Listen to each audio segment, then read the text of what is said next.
peknú porciu.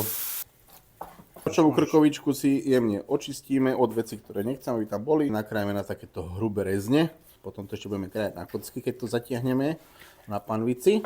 Panvica je rozhorúčená, pridáme bravčovú krkovičku. O tom to hovorím. Mäso sa nám vôbec nelepí, pretože je dobre rozhorúčená. Porestovanú krkovičku prehodíme do nejakej misočky. Dáme olivačik, šalotku, stopkový zeler, pórik, cesnak. Pridáme polku sherry paradajok. Treba to miešať. Netreba sa tomu prestať venovať. Keď máme všetko zarestované, pridáme biele víno alebo prosecco. Peknú porciu. 3 deci minimálne. Bravčovú krkovičku, ktorú sme krásne zatiahli.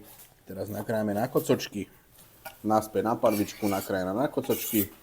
Panvička je zaplnená. Pridáme buď vodu alebo vývar. Budeme dusiť a následne dochucovať a degustovať. Pridáme sem adekvátne množstvo vody na našu panvičku, takúto misku, čiže nejakého pol litra.